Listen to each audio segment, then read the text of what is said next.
yeah, it's not just that. It's everything. It's fucking everything. I think the first precursor was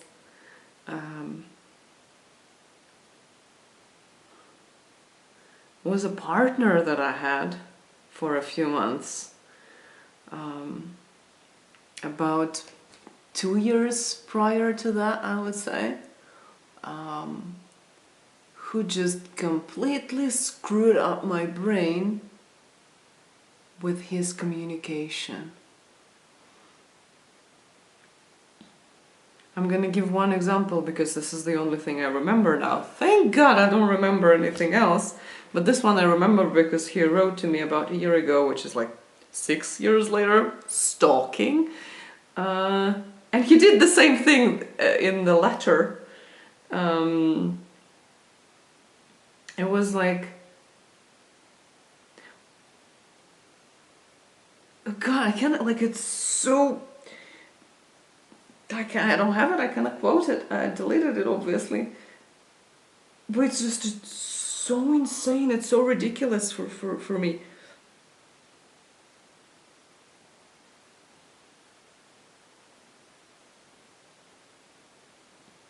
There is a but there. There's like this, but this is that.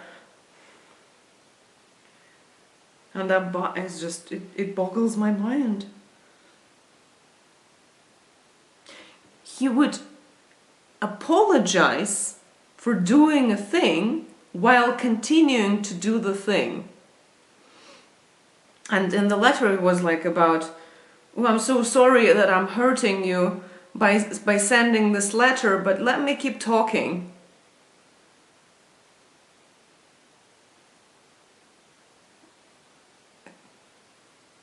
Bold of you to assume, but what? It's like, I'm so sorry I'm stepping on your foot. You're still standing on my foot. And this was this exact thing, this exact pattern of just, he would, and it's not like even I'm sorry, it's like, I feel so bad, I'm not a very good person, I'm so big words. And still doing it.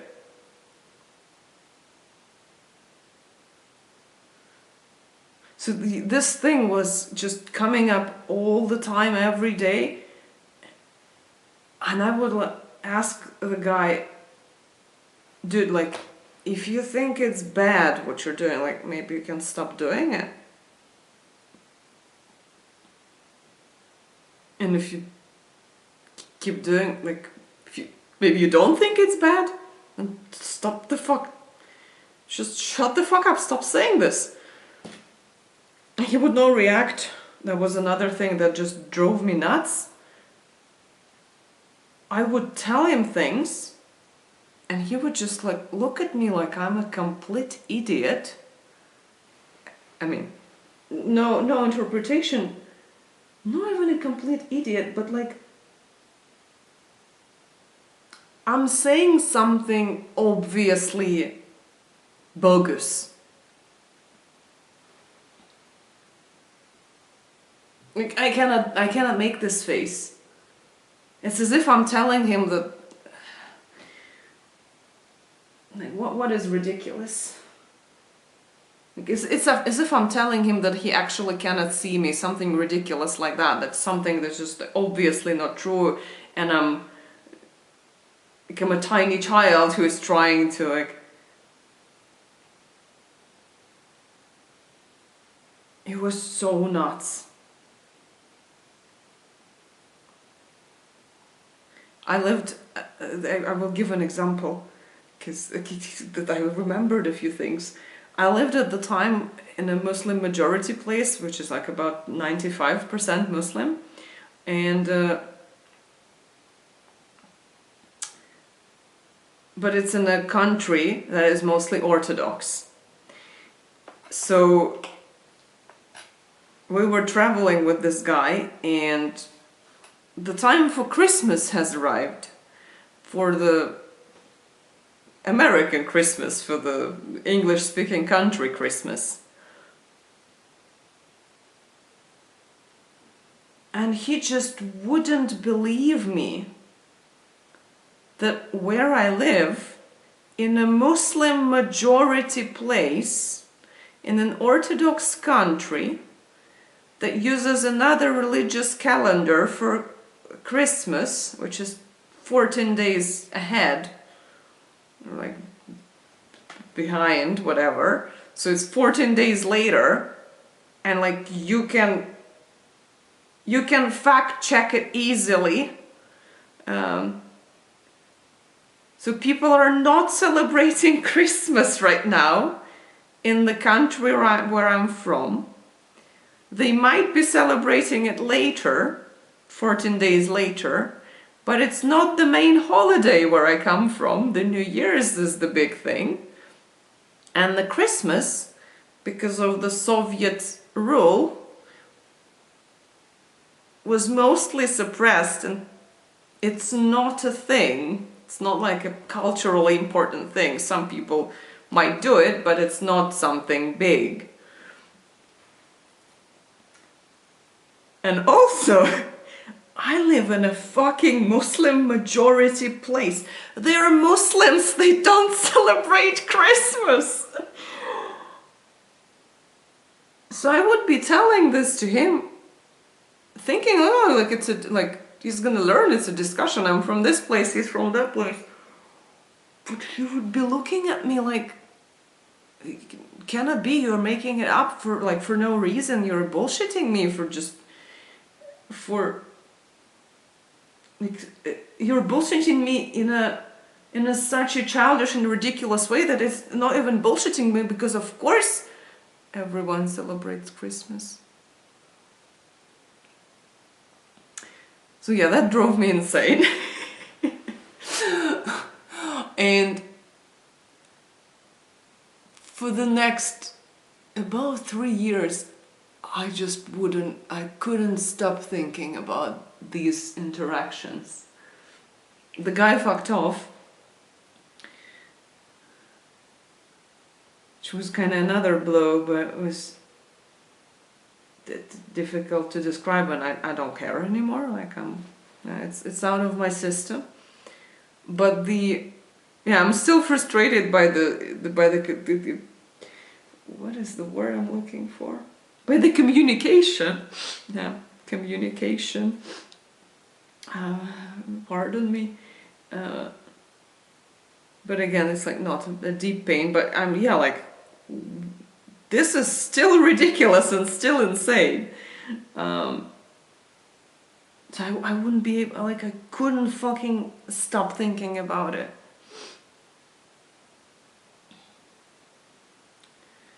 Then I also had another partner at the time, and when I tried talking to him about this thing, I'm surrounded by delightful people. Yeah, he would just fuck you, whatever. He would not support me.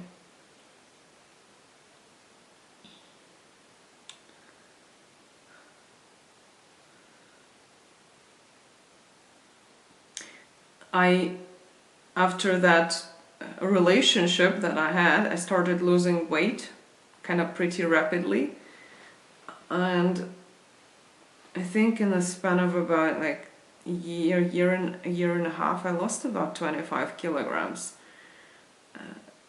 And I kept going. The lowest that I was 63 kilograms, and I'm like 182 centimeters tall. So that was that was a bit thin.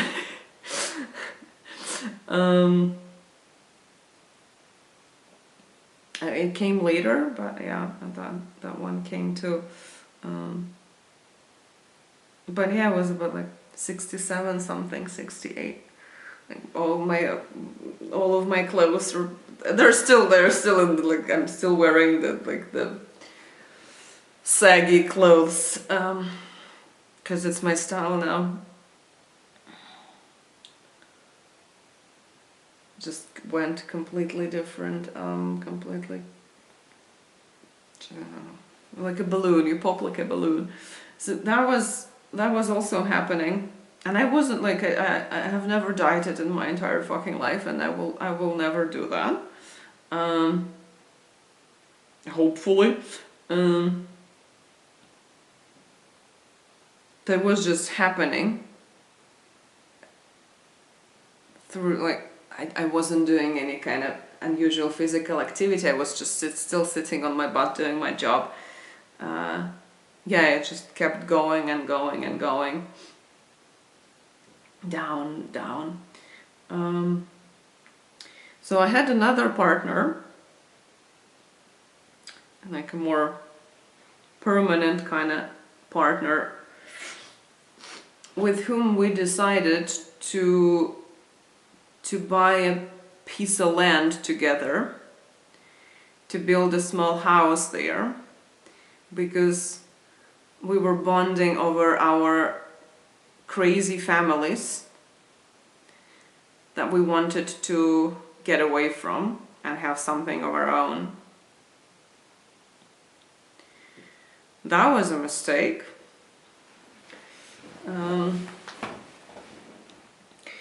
My IT job, when it was still normal, was paying kind of a bit more than what I was used to, because I was just doing minimum wage kind of manual jobs or kind of service sector jobs, like flipping burgers kind of thing, or like factory work.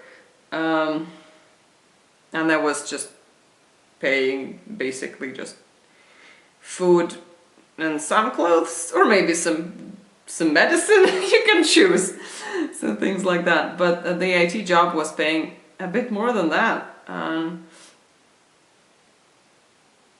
I was like, wow, I think I actually have a chance of getting like my own place, because my family is not gonna help me with that.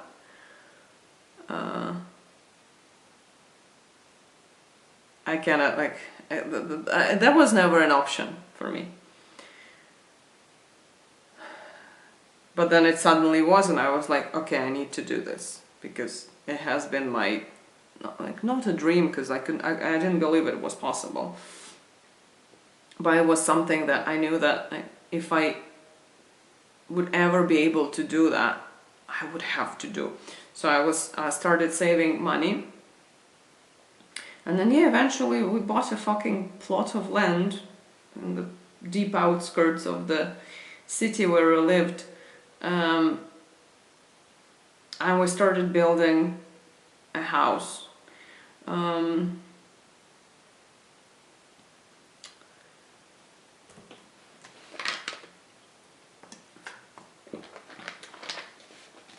was also studying at the time. Distance kind of education, mostly distance. I had to go to university several times a year for like 2-3 weeks. I was getting my teaching degree for English, and I was also studying Arabic. I mean, I think we should count it in.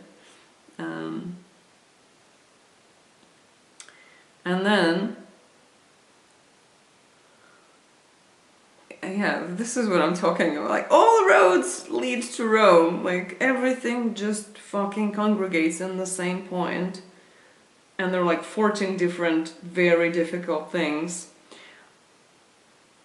I started writing a text. This was almost 6 years ago now. I'm gonna have like what is it called? An anniversary. On the 19th of May.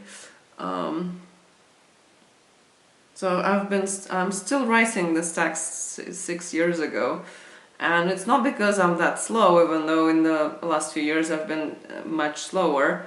It's because it's over 1 million words long. And I've written a few other texts which are pretty kind of like chunky too. To just an insane amount of words. No, I keep saying insane today.